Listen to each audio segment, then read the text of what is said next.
Bienvenido a este primer video de retomando las clases de Deep Learning para la gestión.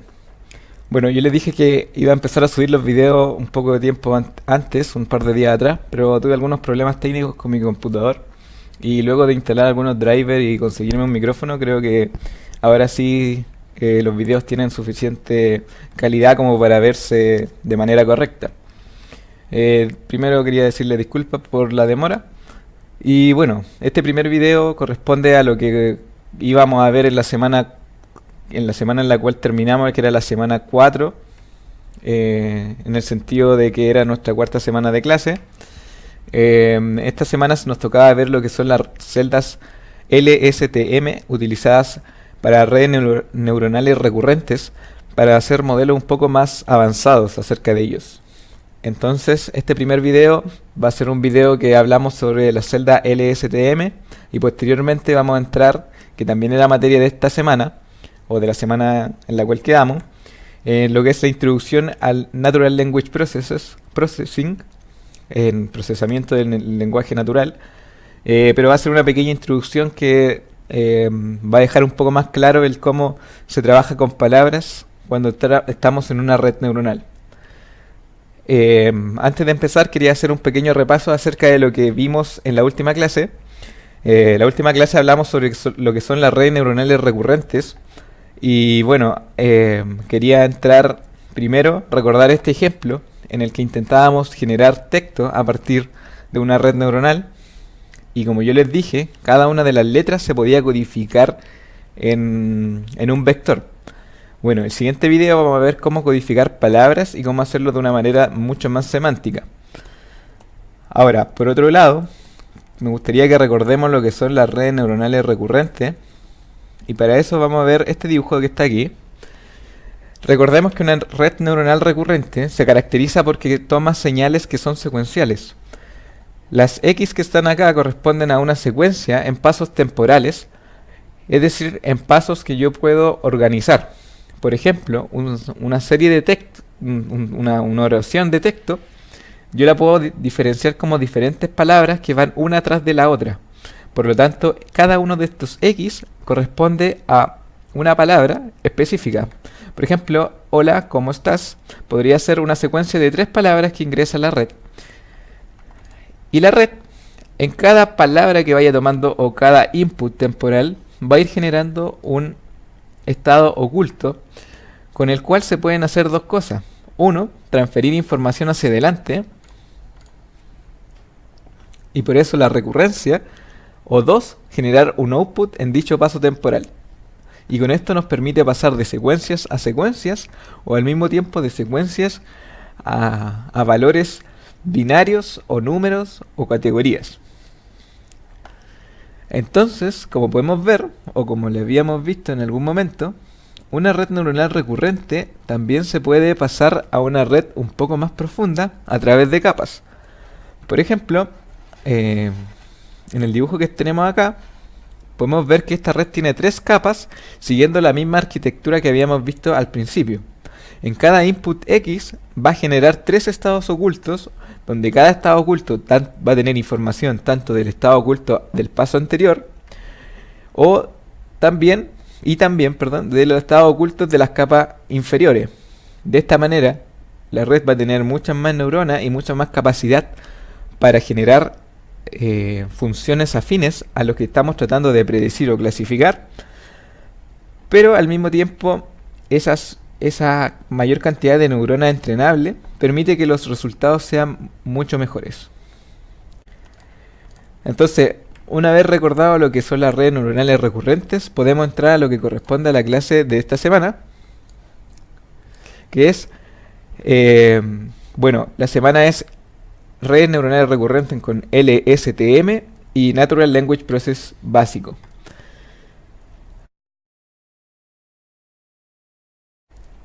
Bueno, entonces vamos a entrar a lo que son las redes neuronales LSTM, que es el video de hoy.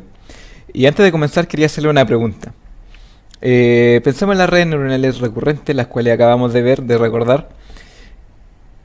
¿Qué pasa con las secuencias que estamos intentando ingresar a una red LSTM cuando son demasiado largas? Bueno, por ejemplo, pensemos en un texto. En general, cuando tenemos un texto, por ejemplo, si queremos clasificar por decir algo, queremos clasificar una canción en un estilo musical. Básicamente lo que podríamos hacer es tomar la canción, la letra de la canción al menos, como una secuencia de palabras, ingresarlas a una red neuronal recurrente y tratar de sacar un output que diga qué tipo de música es, rock, balada, romántica, etcétera. Básicamente el problema aquí es que el texto es demasiado largo. Y este problema también se encuentra en muchas otras secuencias. Por ejemplo, cuando trabajamos con sensores, si por ejemplo estamos en una planta haciendo un cierto tipo de operación industrial y tenemos sensores de temperatura o sensores de humedad, de CO2, de etcétera, etcétera. En general los sensores tienen una alta frecuencia, sobre todo cuando son biosensores. Y la alta frecuencia implica muchas muestras por segundo. Por lo tanto, vamos a tener muchos inputs en nuestra red neuronal, si lo pensamos como cada una de las muestras como un input hacia un paso temporal. Si pensamos de nuevo en el texto con las canciones, podríamos decir que cada verso o cada estrofa tiene un conjunto de palabras y cada palabra va ingresando en un paso temporal. Y por lo tanto, si tenemos una secuencia bastante larga, es difícil que una red recuerde lo que pasó al principio de la canción. Por ejemplo, si hablamos de un tweet, el tweet tiene alrededor de 200 palabras, parece, y 200 palabras ya implica recordar qué es lo que estaba pasando en la palabra número 1 para cuando yo ingrese la palabra número 200. Y esto va a quedar más claro con un ejemplo en contexto. Por ejemplo, análisis de sentimiento en textos. El análisis de sentimiento es una de las cosas súper utilizadas en la industria porque nos permite saber cómo los usuarios se están comportando respecto a uno de nuestros servicios o productos, sobre todo si son servicios web como aplicaciones o páginas web. El problema consiste en que los usuarios están posteando todo el rato qué es lo que opinan acerca de nuestros productos y por lo tanto nos llegan un montón de comentarios como los que vemos en el cuadro que está acá a la izquierda. En el cuadro de la izquierda vemos que nos llegaron 3 comentarios y queremos clasificar los casos son positivos, negativos o neutrales. Entonces, por ejemplo, me gusta mucho el nuevo diseño de su sitio web. Al leerlo, obviamente está tratando de un comentario positivo, porque al usuario le gusta el servicio que le estamos brindando, por lo tanto es un cliente satisfecho. Pero el segundo comentario dice, no estoy seguro de que me guste el nuevo diseño. Por lo tanto nos da a entender de que el usuario, a pesar de que no prohíbe el cambio que le acabamos de hacer en el diseño web, tampoco le agrada. Por lo tanto es como algo más neutro, así como que no me importan mucho los cambios que acaban de hacer. Pero el tercer comentario dice, el nuevo diseño es horrible, por lo tanto lo queremos clasificar como negativo. Si nosotros consideramos esta tarea de predecir los sentimientos en un texto, podríamos usar una red neuronal recurrente que lea el comentario de izquierda a derecha y como output nos diga cuál es el sentimiento que tiene el usuario hacia nuestro producto. Pero ¿qué pasa con la información a medida que nos movemos a través del texto? Por ejemplo, si tomamos el primer comentario, podemos ver que al principio del comentario dice me gusta, lo cual ya nos dice que puede venirse algo positivo. Al menos claro que está tratando de hacer como recursos metafóricos, como sarcasmo en su comentario.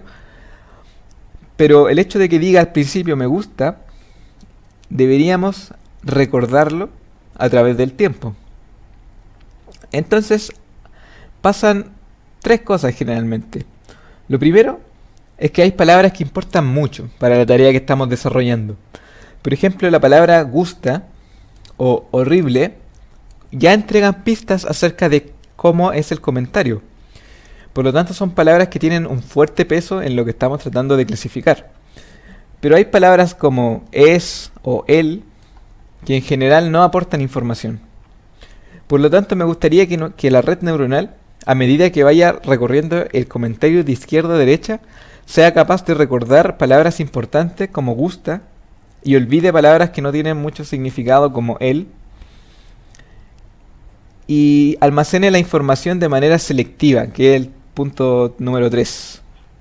De manera que cuando yo hable de sitio web al final de la oración, recuerde que al principio de la oración, un par de pasos temporales anteriores, decía que me gusta.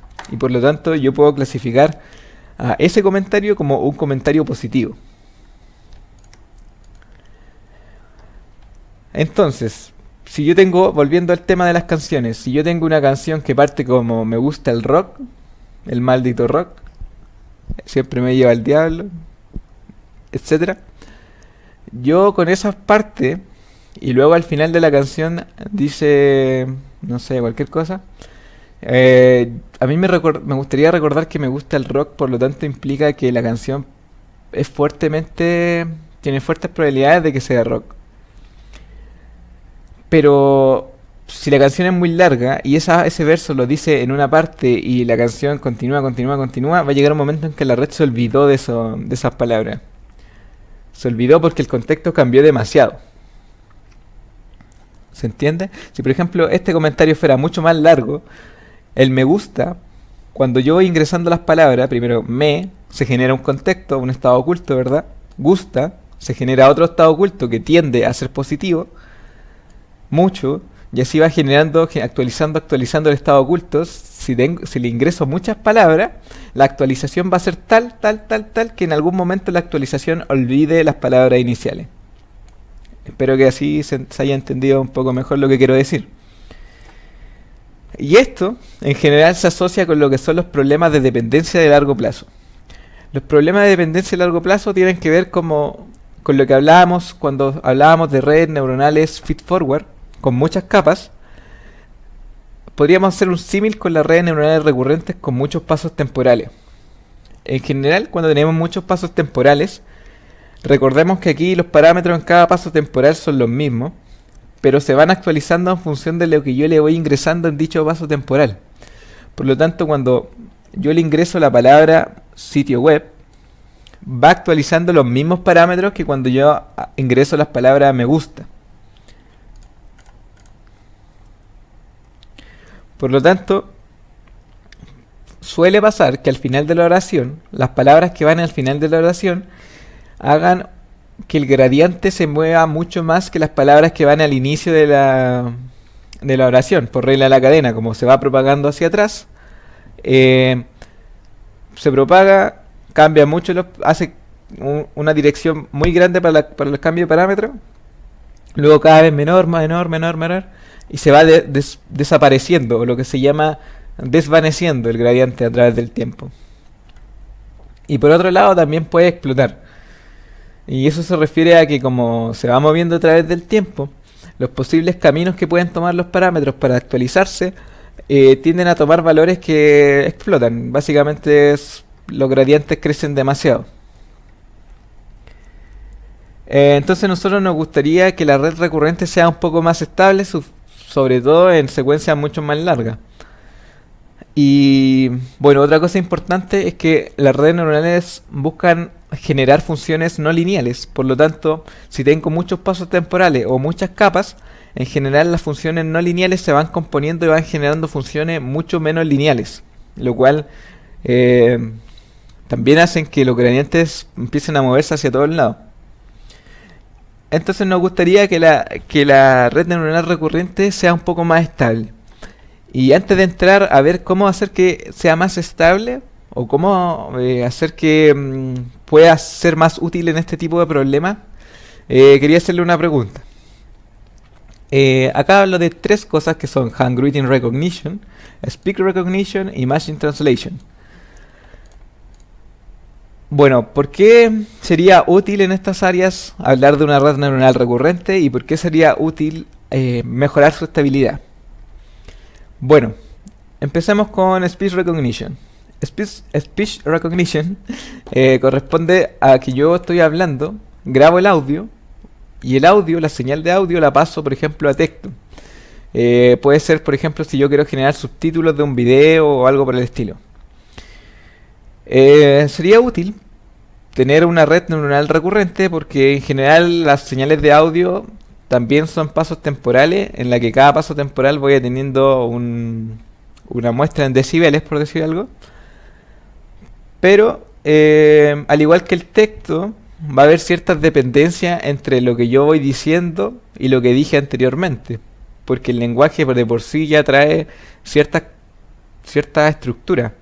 Por ejemplo, me gusta casa, no tiene sentido, o sea, suena mal a me gusta la casa, por lo tanto, me gusta casa ya implica que la máquina tienda a pensar que entre medio exista el artículo la.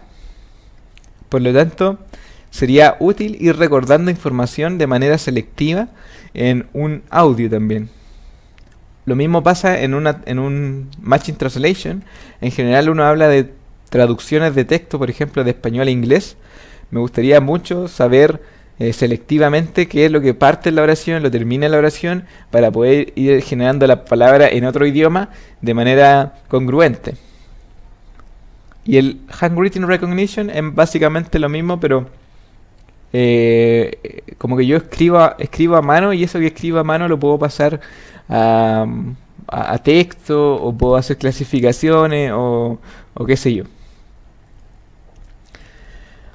Bueno, entonces ahora podemos entrar a lo que es el Long Short Term Memory o memoria de largo y corto plazo.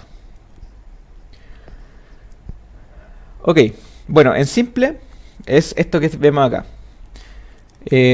Como podemos ver acá, se parece mucho a lo que es una red neuronal recurrente normal, en la cual tenemos ciertos input x sub t que van ingresando a la red de manera temporal y se van generando estado oculto h sub t, ¿verdad?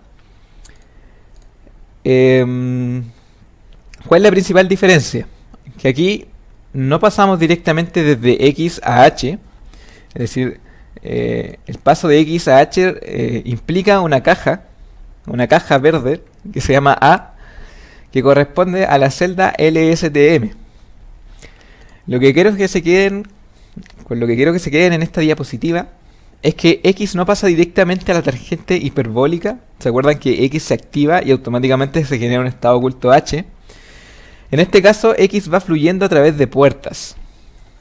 Estas puertas representan, por ejemplo, x se divide en estas puertas de acá, después esta puerta de acá, esta puerta de acá, y al final sale por estas dos compuertas de acá y acá. Lo que está pasando es que x está pasando por puertas que dicen qué parte de la información se tiene que recortar, qué parte de la información se tiene que olvidar y qué parte de la información se debe mezclar con la información anterior para que esa información fluya y al fluir ingrese en un nuevo estado oculto h. Ahora, ¿cuál es la gracia de esto? Es lo que se denomina RNN con puertas. La gracia es que si vemos el dibujo que está acá abajo, la red neuronal recurrente de por sí tiende a que X ingrese por una compuerta, X ingresa, el estado oculto anterior también ingresa y ambos son activados. Y al momento de ser activados se genera el estado oculto. Y eso es todo. Sin embargo, con las celdas LSTM o GRU, que son las más utilizadas, el flujo se va dividiendo. Va diciendo, esto es importante, esto no es importante, o esto pondera más, esto pondera menos. ¡Pum! Se genera un estado oculto que tiene mucho mayor información acerca de lo que yo le ingresé. LSTM. Las redes neuronales LSTM son lo que vemos acá en pantalla. El dibujo que está acá, a la derecha, corresponde a lo sacado del libro de Deep Learning, pero básicamente es la misma estructura que vimos en el dibujito de acá. Simplemente tiene otra gráfica, y lo importante de esta diapositiva es decirles que acá lo que quiero que se queden es que los inputs van a ser los mismos que en el caso de acá. Recordemos que en el caso de las redes neuronales recurrentes, para cada estado oculto, yo tengo como input el estado oculto anterior y el estado, o sea, y el input X. Tengo H y X. Acá básicamente es lo mismo. Estas dos flechas representan el X y el H. Pero el H del estado oculto, del paso temporal anterior. Entonces yo en cada una de estas compuertas voy a ingresar el mismo X y H, X y H, X y H, para generar estos flujos. Otra cosa importante es que estas celdas presentan un loop o un autocierre, como le puse acá, que está dada por la puerta de forget, que representa la puerta de olvido, de qué información voy a olvidar. Pero bueno, esta forma de representación es un poco más compleja, por lo tanto voy a volver al dibujo anterior y vamos a verlo por partes. Y antes de comenzar a entender cómo funciona esto, quería explicarle algunas cosas interesantes.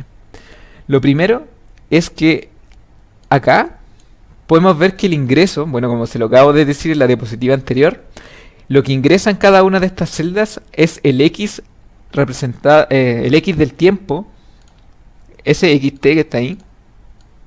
Ahí sí. Ingresa el XT, pero también ingresa el HT-1. Porque recuerdan que el HT-1 va hacia arriba y hacia el lado, igual que en el caso de acá. El H va hacia arriba y hacia el lado. Y eso ingresa a 3 compuertas que son las que están con rojito acá. Estas 3 compuertas son la puerta de forget, de input y de output, que representan lo que voy a olvidar, lo que va a ingresar y lo que va a salir de mi celda. Y esto que está en azul acá arriba representa un flujo del estado de celda anterior. ¿Qué quiere decir esto? Bueno, se puede ver con lo que está azul acá abajo, que representa un estado de celda actual. Y esta es la parte importante. En general, en una celda, o sea, en una red RNN normal, yo calculo el estado oculto H a partir de X y del estado oculto HT-1. Entonces yo tomo X, lo concateno con H, hago una activación y genero el nuevo estado oculto.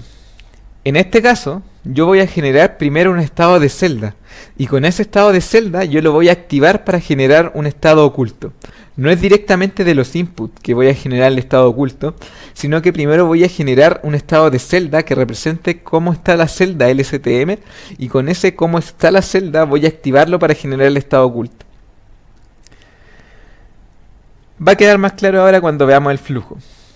Entonces, para desenredarnos, vamos paso a paso. Primero, podemos ver que, bueno, la idea era que queremos un estado de celda que represente la celda, y con ese estado de celda generar un estado oculto. Entonces, queremos que salga un estado de celda que vamos a llamar C sub T, estado de celda en el paso T. Y lo vamos a generar en función del estado de celda de la celda anterior. Entonces, podemos ver que fluye el estado de celda desde la izquierda a la derecha, pero que entre medio tenemos dos operaciones que representan la X y el más que están acá. La X representa un producto punto, y lo que estoy tratando de hacer es multiplicarlo por la puerta de forget para que cierta información de ese C desaparezca o se olvide. Y luego vamos a tener una suma que representa que dicha información, la que no se olvidó, la que pasó en el flujo, se va a sumar o se va a integrar con información nueva. Entonces la información antigua más la información nueva se van a mezclar y van a generar el estado de celda actual. Y es así de simple. Lo complejo es la idea que hay detrás para hacer estas compuertas. Acá podemos ver la primera compuerta que representa la compuerta de olvido. Como le puse acá, paso 1, no es tan difícil olvidar. Lo que estamos haciendo es que en función del estado de celda anterior más lo que ingresa en el estado, en el input actual, yo voy a generar una concatenación, y esa concatenación la voy a ponderar por W más un sesgo y la voy a activar con una función sigmoide, de manera que la activación me genere un vector con puros valores entre 0 y 1. Y este vector le voy a llamar vector de olvido, o salida de la compuerta de olvido. Entonces, ¿qué es lo que estoy haciendo? Lo que estoy haciendo es diciendo, el estado de celda actual, HT-1, es de esta forma, y pensándolo de alguna forma, la palabra que yo voy a ingresar ahora, el XT, me está dando información acerca de qué es lo importante del estado actual. Por ejemplo, si yo digo el sitio web o el sitio, yo tengo que recordar me gusta del ejemplo que vimos al principio. Por lo tanto, voy a tener que olvidar información no relevante como son los artículos o las palabras que no me importan. Y para eso genero este vector. Ahora, este vector tiene puro elemento entre 0 y 1. Los elementos que valen 0, al multiplicarse con el producto punto, acá, cuando yo hago la multiplicación, los ceros se van a multiplicar con elementos del estado de celda y se van a eliminar. Y los 1 van a pasar. Por lo tanto, se considera que un 1 representa mantener dicho elemento y un 0 representa olvidar dicho elemento. Ahora, los valores entre 0 y 1 van a estar ponderando los elementos entre olvidarlos y mantenerlos. Y de esta forma, logro hacer que el estado de celda actual olvide información poco relevante y mantenga información relevante. Ahora, el segundo paso corresponde a generar un estado de celda actual. Pero ese estado de celda actual se le coloca ese simbolito acá arriba, porque no es el estado de celda actual final. Recordemos que en las redes neuronales recurrentes, cuando yo genero un H, tomo X, H, lo activo, y tengo X, H, los activo, y genero el H actual. En este caso, vamos a hacer básicamente lo mismo. Vamos a tomar X, H, lo vamos a activar, pero no vamos a generar el estado actual, sino que vamos a generar un estado de celda actual. Y dicho estado de celda, a mí me gustaría ver qué elementos de ese estado de celda deben ingresar y qué elementos no. Y para eso vamos a hacer algo parecido a la puerta de forget. Vamos a activar X y H para generar un valor de puros valores entre 0 y 1 que representen qué valores deben ingresar, aquellos elementos que se multiplican por 1, y qué elementos deben quedarse ahí sin ingresar a la celda, que son los elementos que se multiplican por 0. Entonces, estas compuertas que están acá, o en verdad esta X que está acá, lo que hace es que este estado de celda que calculé lo multiplico por un vector que me dice cuál es la información que debe ingresar y cuál es la información que no debe ingresar. Y esa información es la que ingresa aquí para luego entrar a este más que representaba la información nueva que se suma con la información de estado de celda antiguo.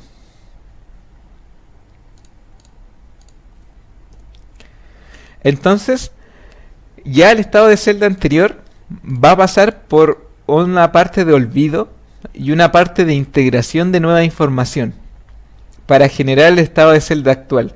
Y con eso ya tengo el estado de celda actual listo para pasar al siguiente estado de celda, que está dado por la fórmula de acá.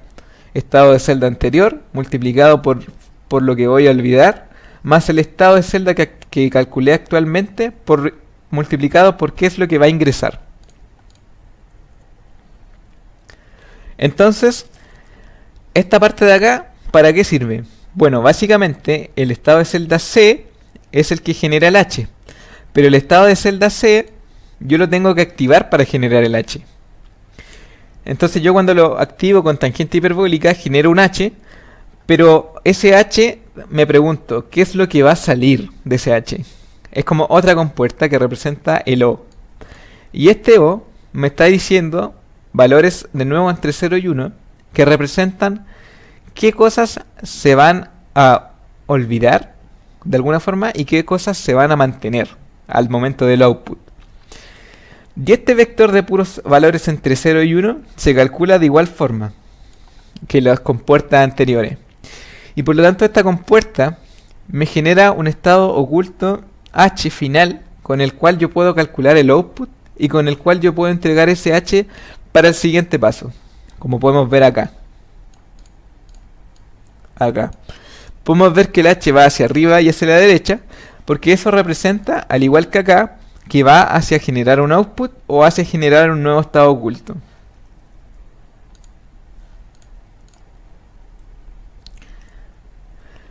Y listo. Esa es la gracia de las celdas LSTM. Les recomiendo que tomen un papel y la dibujen, porque ahí les va a quedar mucho más claro el cómo funciona. Si tienen preguntas, pregúntenle en el foro. Eh, Ahora, no es tan importante conocer, bueno, es importante teóricamente conocer qué es lo que está pasando. No es tan importante programarlo porque en los paquetes como quieras ya existe la programación de LSTM. Ahora, ¿por qué es tan importante entenderlo? Básicamente porque así nos permite saber en qué momentos es útil usar estas cosas. Eh, Cuando nos enfrentamos a cierto tipo de problema, podemos decir una LSTM funciona mejor. Y otra cosa importante es que entiendan que acá estos W que yo genero, o estos W y estos V que yo uso para generar las compuertas, son los parámetros de nuestra red. En una red normal tenemos parámetros U, W y V. Bueno, en este caso van a ser mucho más W, mucho más V, porque tenemos los WO, los VO, los WI, los VI, los WF, VF, me falta, y los WC, VC. Y todos esos son los parámetros de nuestra celda que se van a entrenar. Entonces, otra cosa que pueden buscar en internet son las variantes de la LSTM. Y la primera variante, que en verdad es como algo totalmente, no necesariamente una variante, sino que es otro tipo de celdas, son las GRU. Pueden buscar en internet de qué se trata. En general la LSTM y las GRU son los que más se utilizan. Pero también podemos hacer variantes como agregar conexiones peephole o acoplamientos de las puertas de olvido y entrada. Y eso lo pueden buscar en internet acerca de por qué se hace y para qué se hace. Ahora, siendo sincero, la verdad es que este tipo de variantes se ocupan poco. O se ocupan en problemas muy específicos. Cuando uno ya entra a picar de qué es lo que está pasando con tu red, te das cuenta de que ciertas puertas no están trabajando bien o se podrían mejorar. Ahí es cuando uno genera variantes. Pero en general con una LSTM se funciona bastante bien. Ahora, me ha tocado ver códigos de gente que hace variantes a la LSTM, y en general cuando hacen variantes que no están programadas en Keras o en paquetes ya donde está todo listo, lo que hacen es ocupar TensorFlow. Y en TensorFlow generan funciones donde generan sus propias celdas de manera mucho más simple, que es lo que yo les recomiendo. Si tienen consultas o quieren hacer algo por el estilo, me pueden enviar un correo. Bueno, y para finalizar la clase, recordemos que una red neuronal recurrente se puede complejizar o se puede hacer más profunda generando más capas. Acá la idea es exactamente lo mismo. En vez de colocar los circulitos representando los estados ocultos, lo que se dibuja son los cuadritos dibujando las celdas LSTM. Y esos cuadritos representan todas las compuertas que le acabo de explicar. Pero en general lo importante es que generan un estado oculto para generar el output y para entregarlo a la derecha. Podemos notar que la profundidad de nuestra red puede ser tan igual profunda una red neuronal recurrente normal, solamente que vamos a tener muchos más parámetros por capa, y por lo tanto la arquitectura de red neuronal recurrente sigue siendo exactamente la misma. Entonces, con eso termina el primer video, la clase de hoy. Cualquier comentario, háganlo llegar. Importante saber que la LSTM nos va a ayudar en muchos problemas. Y sobre las auxiliares, la auxiliar de esta semana correspondía a redes neuronales recurrentes, la vamos a estar subiendo. Y la de la próxima semana, que vamos a estar subiendo pronto, no necesariamente la próxima semana, va a ser sobre celda LSTM. Así que eso, espero les haya gustado. Cualquier consulta, háganle llegar y nos vemos en el próximo video.